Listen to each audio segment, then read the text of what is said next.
Une effervescence palpable régnait au pavillon d'or en ce samedi après-midi. Le tintement cristallin des verres et le murmure continu des conversations formaient une douce mélodie de prospérité. Dans ce décor de luxe et de sophistication, entre les tables élégamment dressées, une jeune fille de 11 ans, prénommée Chloé, se frayait un chemin avec une timidité touchante. Sa robe rouge, bien que simple, était d'une propreté méticuleuse, et ses cheveux sagement noués en une queue de cheval mettaient en valeur la concentration sur son jeune visage. Elle tenait précieusement contre elle un panier d'osier débordant de petites douceurs maison, des trésors sucrés qu'elle avait préparés avec sa mère, de petits financiers moelleux, des macarons aux teintes délicates et des caramels au beurre salé qui brillaient sous les lustres. Son regard balayait la salle, cherchant un visage bienveillant. Elle s'arrêta près d'un homme en costume sombre, visiblement absorbé par une conversation téléphonique houleuse. Prenant son courage à deux mains, elle s'approcha. « Pardonnez-moi, monsieur. Seriez-vous intéressé par quelques douceurs ? Elles sont faites maison et absolument exquises, murmura-t-elle, esquissant un sourire hésitant. L'homme raccrocha brutalement et la dévisagea avec un mépris glacial. Stéphane Dubois, un entrepreneur de 42 ans acculé par les dettes, laissa échapper une grimace de dédain. « Va-t'en d'ici, petite mendiante. Tu ne vois pas que je suis en plein rendez-vous d'affaires ? Retourne d'où tu viens, la rue. » Sa voix, forte et agressive, résonna dans la salle, suspendant instantanément toutes les conversations. Un silence pesant s'installa, rompu seulement par le regard choqué des autres convives. Les serveurs s'étaient figés, et tous les yeux étaient tournés vers eux. Une vague de honte brûlante submergea le visage de Chloé. « Je voulais seulement vendre mes gâteaux, monsieur. Ma mère est souffrante et je dois lui acheter ses remèdes, » essaya-t-elle de se justifier, sa voix tremblante se perdant dans un sanglot. « Tes histoires ne m'intéressent pas. Disparais. » L'homme d'affaires désigna la sortie d'un geste impérieux, élevant encore la voix. À une table voisine, une femme distinguée chuchota à son époux, « C'est absolument scandaleux, ce n'est qu'une enfant. » D'autres clients manifestaient leur désapprobation par des hochements de tête. Chloé, le visage baissé, serra son panier contre elle comme pour se protéger. Des larmes chaudes roulaient sur ses joues tandis qu'elle fuyait vers les toilettes, le bruit de ses sandales sur le marbre poli faisant écho à sa détresse. Stéphane Dubois, ignorant les regards accusateurs, fit mine de reprendre son appel, mais au fond de lui, il sentait le poids de sa cruauté. La pression écrasante de la réunion qui allait décider de son avenir le faisait agir de manière odieuse. Réfugiée dans l'intimité d'une cabine de toilette, Chloé laissa ses larmes couler. Puis, elle se ressaisit. Elle se lava le visage, respira lentement. Elle ne pouvait pas flancher. Sa mère, Manon, comptait sur elle. Elle devait être courageuse. Se regardant dans le miroir, elle rajusta sa coiffure et une nouvelle détermination s'empara d'elle. Elle retournerait dans cette salle. Cet homme grossier n'aurait pas le dernier mot. Elle sortit des toilettes, la tête haute, ignorant qu'elle s'apprêtait à devenir l'héroïne improbable de l'homme qui l'avait si profondément blessée. Stéphane Dubois agrippait son téléphone, les mains tremblantes. La nouvelle qu'il venait de recevoir était une catastrophe. Un infarctus ? Mais c'est impossible. Le docteur Fournier allait parfaitement bien hier. Sa voix trahissait une panique grandissante. À l'autre bout du fil, sa femme lui expliquait, en pleurs, que son mari, le traducteur, avait été hospitalisé d'urgence et se trouvait en soins intensifs, sans pronostic de sortie. « Madame, vous ne saisissez pas l'enjeu. Mon entreprise est en jeu. N'y a-t-il absolument personne qui puisse le remplacer ? » supplia-t-il. En vain. Le docteur Fournier était le seul, et trouver un remplaçant un samedi après-midi relevait de l'impossible. Stéphane raccrocha, anéanti. Sa société, Solutions Tech France, était à un mois du dépôt de bilan. 50 emplois étaient menacés. Ce rendez-vous avec l'investisseur chinois, un contrat de 80 millions d'euros, était sa seule et unique bouée de sauvetage. Il appela sa secrétaire, Léa. « Trouvez-moi un traducteur de chinois, n'importe lequel, c'est une question de vie ou de mort. »« Monsieur, j'ai tout tenté. C'est samedi, tous les bureaux sont fermés. »« Personne n'est disponible, » répondit-elle, désolée. « Une application ? Un étudiant ? N'importe quoi. » Sa voix était au bord de la rupture. « Monsieur Dubois, une négociation de ce calibre exige un traducteur chevronné. Utiliser un amateur serait désastreux. Il le savait. La moindre erreur de traduction pourrait anéantir la confiance de l'investisseur. Sa montre affichait 13h45. Plus que 15 minutes. 15 minutes pour un miracle. La sueur coulait dans son cou. Toute son expertise technologique ne valait rien s'il ne pouvait pas communiquer. À 14h pile, la silhouette d'un homme d'une cinquantaine d'années, Nicolas Leclerc, se dessina dans l'embrasure de la porte. Son costume bleu était d'une coupe parfaite, sa démarche assurée. Stéphane se leva, arborant un sourire crispé. « Monsieur Leclerc, welcome. It is an honor to have you here », lança-t-il en anglais. L'investisseur répondit par une poignée de main ferme et un français approximatif, « Merci, monsieur Dubois. » Enchanté. Une fois assis, Stéphane aborda le sujet délicat, « Monsieur Leclerc, je suis au regret de vous informer que mon traducteur a eu un empêchement de dernière minute. » Le visage de son interlocuteur se crispa. « Traducteur ? Mon français est limité. Pour affaires si importantes, communication doit être parfaite. Avez-vous une solution ? J'y travaille. En attendant, nous pourrions peut-être. Impossible, trancha Nicolas Leclerc. Un contrat de 80 millions d'euros ne tolère aucun malentendu. Si nous ne pouvons pas nous comprendre, nous ne pouvons pas faire affaire. Le monde de Stéphane basculait. Je vous en prie, essayons. Votre français est excellent. Mentit-il. Nicolas Leclerc sortit ses dossiers, dubitatif. Mon français est suffisant pour une conversation, pas pour des termes techniques, des contrats. Je ne peux expliquer nuance. Comprenez-vous ? Stéphane acquiesça, la gorge sèche. Comment discuter d'algorithmes d'intelligence artificielle ? Une application de traduction, peut-être ? Proposa-t-il, sans grande conviction. L'investisseur jeta un œil à sa montre. Essayons. Mais si la communication est mauvaise, je devrais m'en aller. Stéphane lança l'application, son cœur battant la chamade. Notre société a mis au point une intelligence artificielle de pointe pour le secteur industriel, articula-t-il. L'application traduisit. Nicolas Leclerc répondit en chinois. La traduction en retour fut surréaliste, il parle d'une technologie de poisson intelligent pour les conserveries. Stéphane tenta de rectifier, mais chaque tentative ne faisait qu'aggraver la situation. Les termes techniques comme « réseaux neuronaux » ou « machine learning » étaient transformés en charabia. La frustration était palpable. Nicolas, visiblement à bout de patience, s'exprima longuement en chinois. La traduction de l'application fut laconique, « c'est trop confus. C'est dangereux de négocier ainsi. » Le verdict était tombé. Nicolas Leclerc rangea méthodiquement ses documents. « Monsieur Dubois, je regrette, mais cela ne peut pas fonctionner, » déclara-t-il avec une politesse qui n'en était que plus terrible.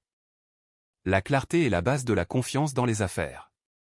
Stéphane se sentit défaillir. Encore une chance, je vous en supplie. Mais l'investisseur se leva. Les affaires internationales exigent de la rigueur. Il lui tendit la main. Je vous remercie pour votre temps. Stéphane, incapable du moindre geste, le regarda s'éloigner. Il s'effondra sur sa chaise, vaincu.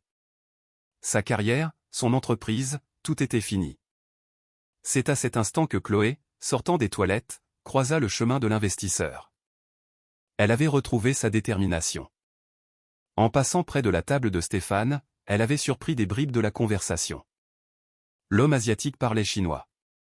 Une langue qu'elle connaissait si bien, la langue de sa mère. La connaissance est une graine. Un jour, elle fleurira, lui répétait souvent Manon. Se postant discrètement à proximité, elle écouta. L'investisseur exprimait ses doutes en chinois. Sans communication fiable, comment investir une telle somme ? Les détails sont trop complexes. Chloé sentit son cœur s'emballer. L'homme qui l'avait chassé était en train de tout perdre. L'envie de fuir la tiraillait. Mais une autre voix, celle de sa mère, lui disait, « La bonté n'est pas de récompenser les gens, mais d'être la personne que tu veux être. » Elle décida de rester. Stéphane, dans un dernier sursaut d'énergie, était au téléphone avec Léa. N'importe qui. Un étudiant, un restaurateur, quelqu'un qui parle chinois. hurlait-il, offrant à la salle entière le spectacle de son humiliation. Nicolas Leclerc, qui s'était arrêté un instant, le regardait avec un mélange de pitié et d'embarras. « Monsieur Dubois, j'ai un vol à prendre, dit-il doucement. Puis, il se retourna et se dirigea vers la sortie, signant la fin de la réunion et des espoirs de Stéphane. Son chemin le fit passer juste devant Chloé. C'était sa chance. « Monsieur, excusez-moi, lança-t-elle d'une petite voix claire. Il se retourna, surpris. « Je vous ai entendu parler chinois. »« Je le comprends un peu, » ajouta-t-elle. Il arqua un sourcil, incrédule. « Tu parles chinois, toi ?» Stéphane, alerté, s'approcha. « Laisse-nous tranquilles. Tu as assez causé de problèmes. » lança-t-il. Ignorant l'homme, Chloé s'adressa directement à l'investisseur, dans un mandarin impeccable. « Monsieur, cet homme est en détresse car vous ne parvenez pas à communiquer. Je peux vous aider. » Nicolas Leclerc en resta bouche bée. « C'est stupéfiant, » souffla-t-il en chinois. « Comment as-tu appris ?» Stéphane, ne comprenant rien mais voyant le changement d'attitude du chinois, demanda « De quoi parle-t-elle » Monsieur Dubois, répondit Nicolas, abasourdi, cet enfant parle un chinois plus pur que celui de bien des professionnels. L'entrepreneur la fixa, comme si une écaille lui tombait des yeux. La mendiante. Sa sauveuse ? C'est absurde, balbutia-t-il. Monsieur, je sais que vous m'avez malmené, mais je peux traduire pour vous, dit Chloé. Monsieur Dubois, le destin nous sourit peut-être, suggéra Nicolas. Mais c'est une gamine, protesta Stéphane. Monsieur, la connaissance n'a pas d'âge. Les solutions surgissent souvent là où on les attend le moins, rétorqua Chloé avec un aplomb déconcertant. Nicolas éclata d'un rire franc. Quelle sagesse! Allons, retournons nous asseoir. Stéphane, hébété, obtempéra. De retour à la table, Nicolas installa Chloé entre deux, comme une égale. Bien, dit-il en chinois. Dites à M. Dubois que je veux une explication technique détaillée. Chloé traduisit avec une clarté limpide. Stéphane, pour la première fois, comprenait la question. Il se lança dans des explications sur ses algorithmes d'optimisation industrielle. Chloé traduisait, posant des questions de clarification, naviguant avec aisance dans le jargon technique. La discussion, auparavant stérile, devint fluide, dynamique. Nicolas était impressionné. Elle ne se contente pas de traduire les mots, elle saisit les concepts, commenta-t-il en chinois. Comment connais-tu tout ça ? demanda Stéphane. Ma mère, Manon, était traductrice technique. Elle m'expliquait son travail, dit-elle. Monsieur Dubois, cet enfant est un miracle, déclara Nicolas en français. Un espoir fou naissait en Stéphane. La réunion était relancée. Nicolas exposa ses trois préoccupations majeures, sécurité, scalabilité, avantages concurrentiels. Grâce à Chloé, Stéphane put y répondre point par point, citant ses certifications et ses réussites. Nicolas s'enthousiasma. Il dit que votre technologie est la solution qu'il cherche depuis des mois, traduisit Chloé. Alors que Stéphane montrait des graphiques sur sa tablette, Nicolas observa la fillette. Ta mère était une excellente traductrice. Chloé sourit. Elle disait toujours que traduire, c'est jeter des ponts entre les mondes. Ému, Nicolas se tourna vers Stéphane. Vous mesurez votre chance, monsieur ? Stéphane regarda Chloé, non plus comme une enfant des rues, mais comme l'ange gardien de son entreprise. Mais Nicolas avait une autre question. Dis-moi, Chloé, comment s'appelle ta mère ? Et pour qui travaillait-elle ? Elle s'appelle Manon Bernard. Elle travaillait chez Global Tech Solutions, répondit Chloé. Le nom fit tressaillir l'investisseur. Manon Bernard. La traductrice en chef ? Oui. Mais elle a été licenciée lors de la fermeture du bureau français. Nicolas accusa le coup. J'ai connu ta mère. C'était une femme brillante. Les yeux de Chloé s'agrandirent. Que fait-elle aujourd'hui ? Elle est agent d'entretien. Je vends ses douceurs pour l'aider à payer ses médicaments. Un silence tomba sur la table. Chloé, commença Nicolas, je dois te dire que j'ai lutté contre la fermeture de ce bureau.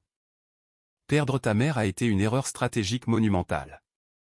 Je n'ai jamais digéré cette décision. Elle n'a jamais retrouvé de travail dans sa branche, expliqua Chloé. Nicolas la regarda intensément. Peut-être est-il temps de réparer les erreurs du passé. Cet investissement va nécessiter la création d'un pôle de relations internationales. Et il me semble que nous avons déjà 2 candidates idéales à cette table. Il se tourna vers Stéphane. Monsieur Dubois, j'investis les 80 millions. À 2 conditions. La première, vous engagez Manon Bernard comme directrice des relations internationales. La seconde, vous engagez Chloé comme consultante junior, à temps partiel. Chloé n'en croyait pas ses oreilles. Un travail? Pour moi? Tu as sauvé cet accord. C'est la moindre des choses, dit Nicolas. Stéphane, transformé par les événements, accepta sans hésiter. Et je vous présente mes plus sincères excuses, Chloé. C'est oublié, monsieur. L'important est d'apprendre de ses erreurs. Ils se levèrent et se serrèrent la main, scellant un partenariat inattendu. Une dernière chose, dit Nicolas, sortant son portefeuille. J'achète tout votre stock. Ces douceurs sont magiques.